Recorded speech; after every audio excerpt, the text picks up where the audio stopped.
One, two, three.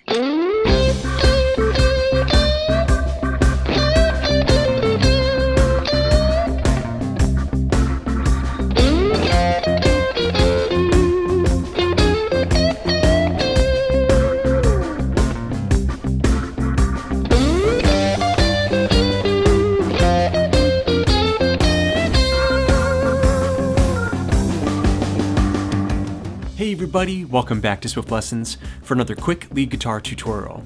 In today's session, I'm going to be showing you how you can use the BB's box and also some adjacent scales and chord shapes to better solo over a 1-4-5 progression in the key of C. So we're going to get started learning how to quickly find the BB's box, then I'll show you these adjacent scale shapes, so that way you can make licks that make sense for each of the changes in a basic blues progression. I got a full PDF study guide for you at patreon.com/swiftlessons. Support the channel there and gain access to a ton of extra resources for all my popular YouTube guitar lessons. Now, let's get started. Okay, a close look at the fretboard, getting started with section 1 of this lesson. A BB's box review, how to quickly find this powerful position for soloing over top of major keys, the BB's box. So the fastest and the simplest way of establishing the BB's box position is by just finding the root note of the chord progression you're playing over top of on the B string. So if I'm playing over top of a blues in C, that would give me the chords C7, maybe an F7 or an F9, and a G9. That's a 1-4-5 progression. I can find the C note, the root note of the chord progression,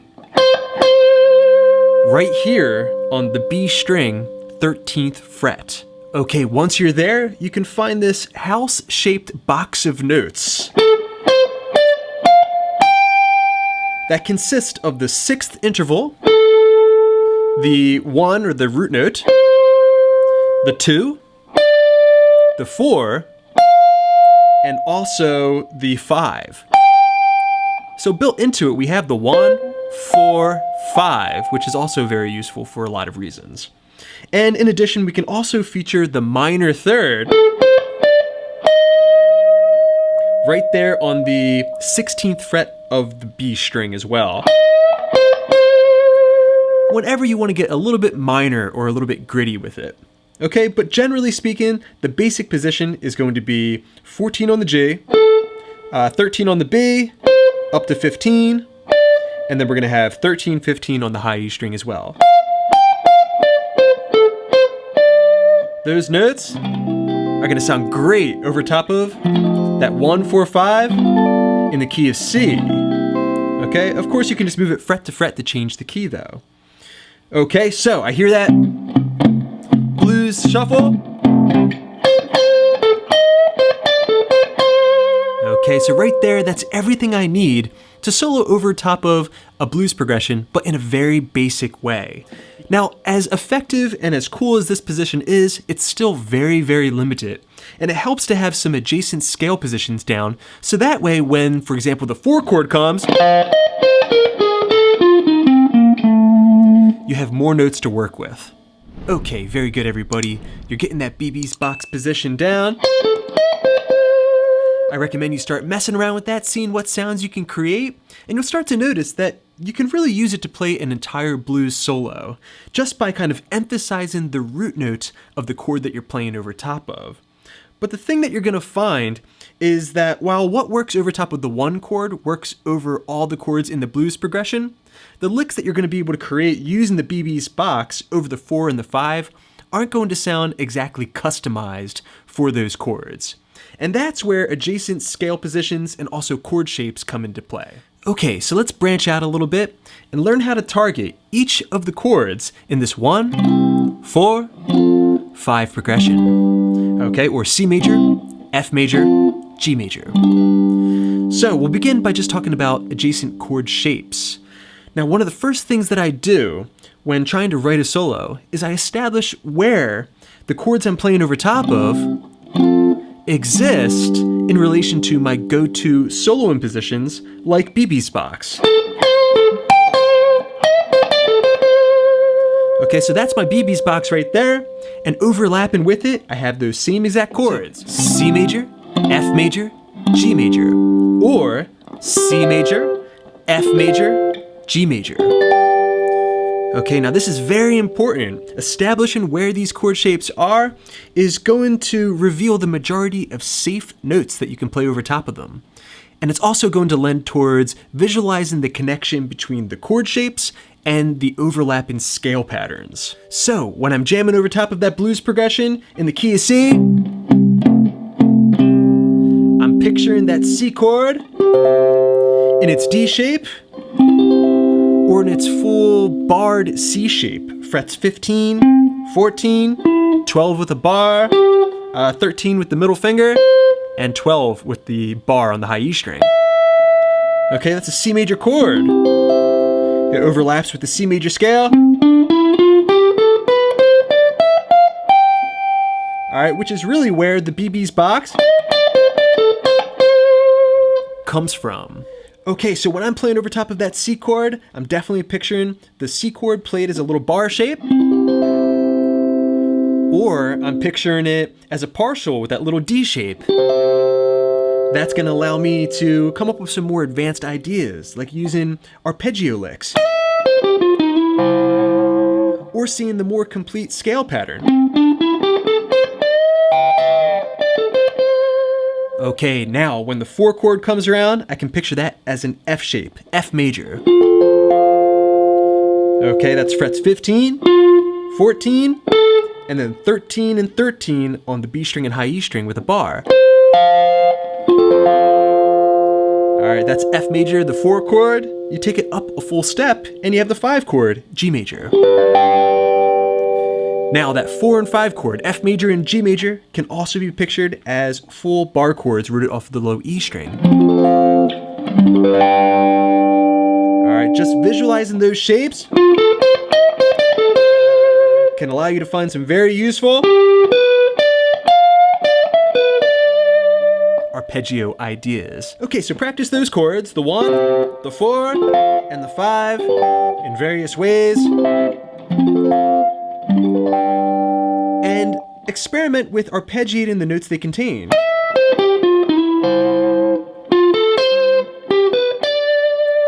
Okay, that's going to be crucial to creating lines that work well for each chord. Okay, moving right along now to section 3. Now that we have this 1, 4, 5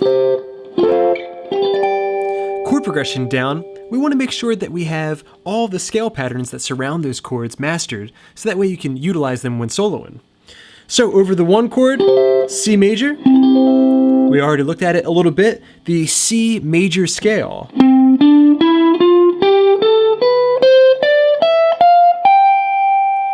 Okay, get that down first. We're gonna have 15 on the A, 12 on the D, up to 14, 15, G string 12, 14, then the B string 12, 13, 15, and the same thing on the high E string. Put that together and we have.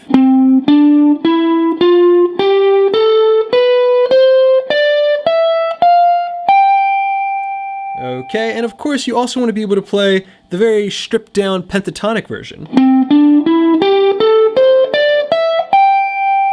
Okay, so that's just 15, 12, 14, 12, 14, 13, 15, and then 12 to 15 on the high E string. And of course, if you can play something on the high E, you can also play it on the low E string as well. So that gives you an even more robust scale pattern.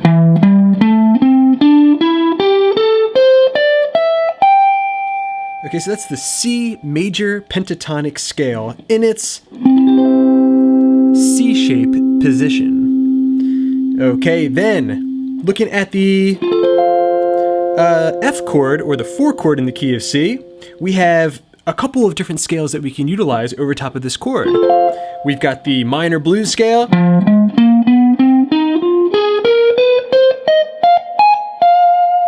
Okay, so that is 13 up to 16. The A string, we have 13, 14, 15. Then on the D string, we have 13 up to 15. That's 1 octave.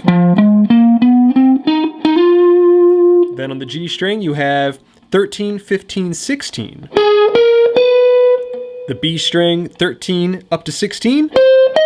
And then the same thing on the high E string. You put that together and we have.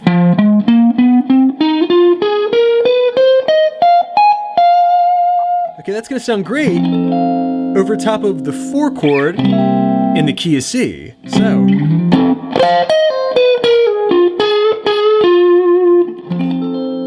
Okay, you can also play over top of this 4 chord, F major, the F major pentatonic scale. Remember, you can always tell you're playing a major pentatonic scale by whether it sounds like My Girl.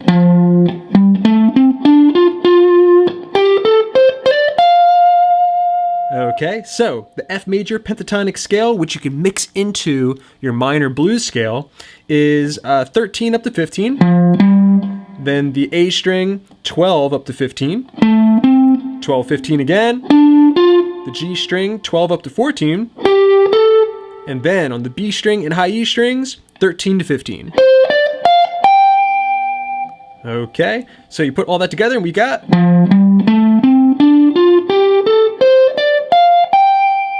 Okay, now you can start to mix those two scales together.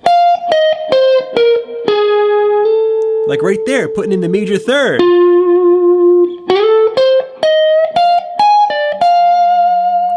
Okay, so minor notes. And also major notes are gonna sound great. And what's really cool here is that what works for the 4 chord also works for the 5 chord. You just have to move it up one whole step, just like you did with the chord. Okay, so now you can follow a 1-4-5 blues progression just by moving those scale patterns around. So the rhythm section is holding down that 1 chord, C or C dominant 7, and you've got BB's box up your sleeve, locked and loaded.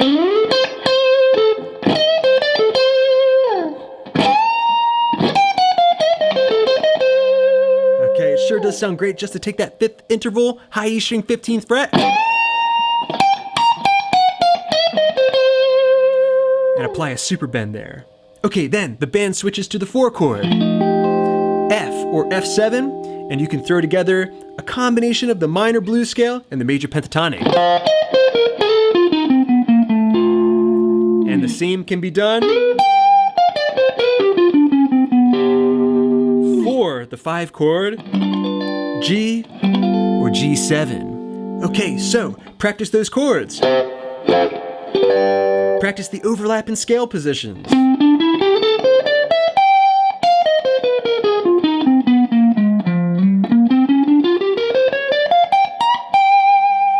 Okay, getting all those things mapped out ahead of time is going to allow you to create licks that are custom made for each of the chords in the progression.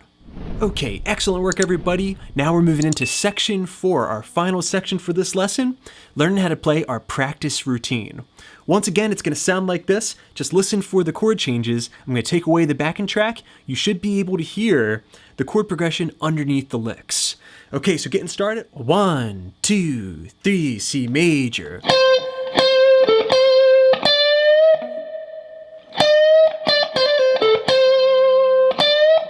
All right, a few more beats of C.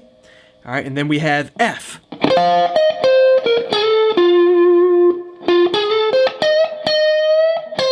back to the C major chord.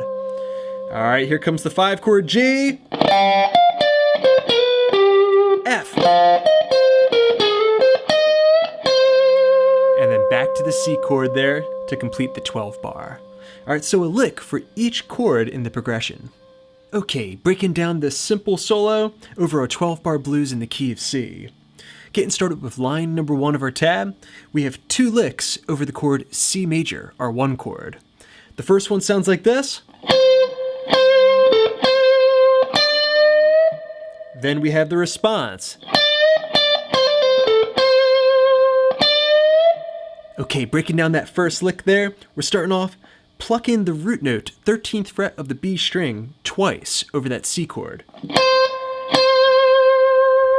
You can make that sound a little bit cooler, a little bit more professional by adding in the element of a rake with your palm hand, just kind of pushing down on the strings. Okay, just dragging the pick over those dead strings.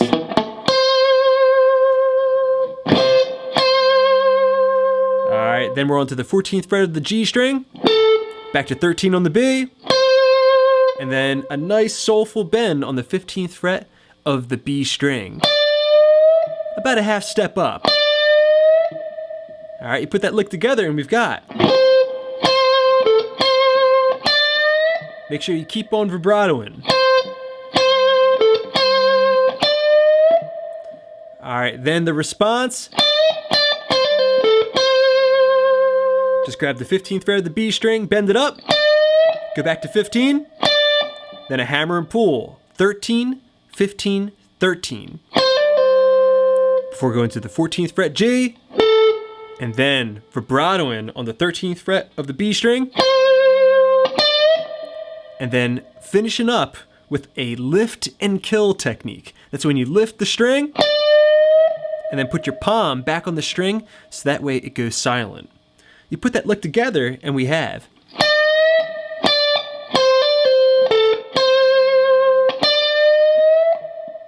Alright, and licks 1 and 2.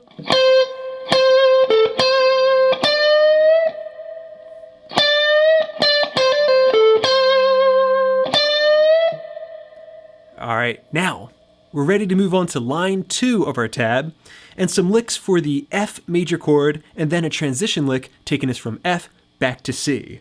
It's gonna sound like this.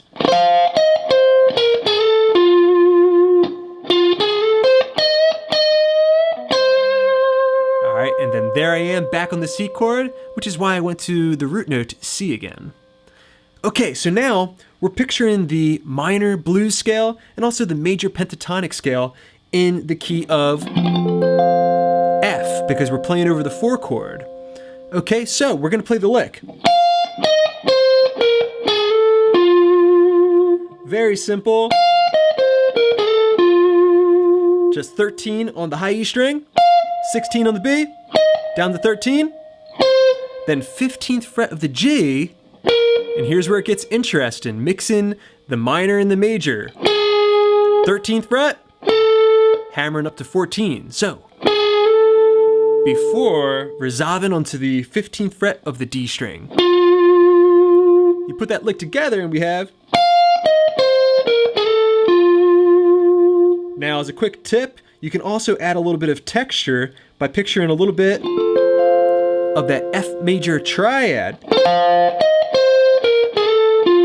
So see how I have just a little piece of that chord? This is just a cool little option here. So instead of playing a single note, you can play a chord for the first note. Just to thicken things up a little bit. Alright, then we have the response for the F chord. To get us back home to the C major, or the 1 chord in this key. Okay, so the response, we started on the 15th fret of the D string. That minor to major hammer on, 13 to 14. 13th fret of the B string.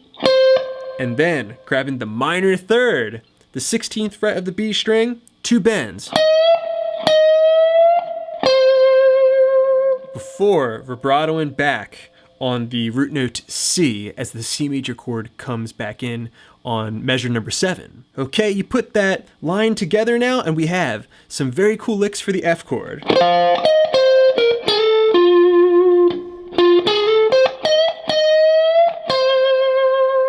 Okay, and putting lines 1 and 2 together, it should sound like this.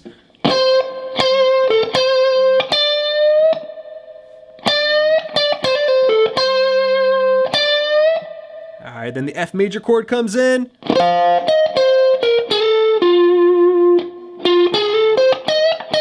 C major. Okay, so the entire time, I'm kind of moving my shoulders, I'm picturing the chord progression and the rhythm section behind me. Alright, now, onto the 3rd and final line. The G major chord comes in, so we're just gonna play exactly what we played over the first measure of F major. We're just gonna bring it up 1 whole step. Okay, very, very simple. Then we're back to the F major chord, because this is the part of the progression where we have a measure of G and then a measure of F.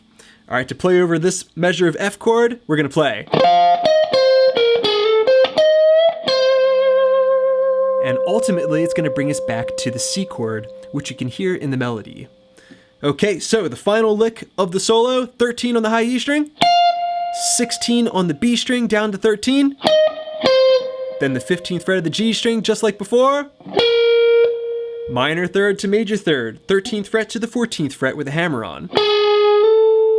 All right, then finishing up, 13th fret B, 16th fret bend, and then resolve with the vibrato on the 13th fret of the B string for the C chord. Okay, this final line of music should sound like this.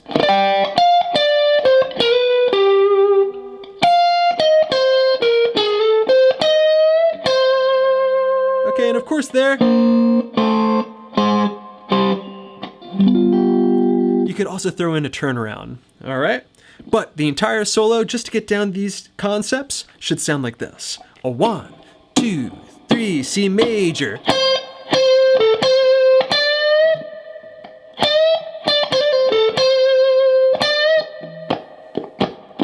And then the F chord.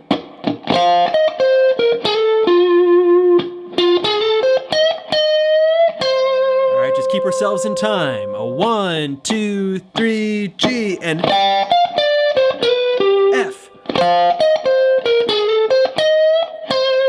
And then back to the C chord to complete the 12-bar blues in the key of C. All right, friends, thanks so much for checking out this lead guitar tutorial. I hope you enjoyed it. Let me know what you think in the comments section down below. And as always, big thanks to my supporters at patreon.com/swiftlessons. Thanks so much for making all these lessons possible. And thanks to you guys, I got many more lessons coming up, so keep checking in. Please subscribe, please share. This is Rob at Swift Guitar Lessons in Philadelphia, saying happy picking.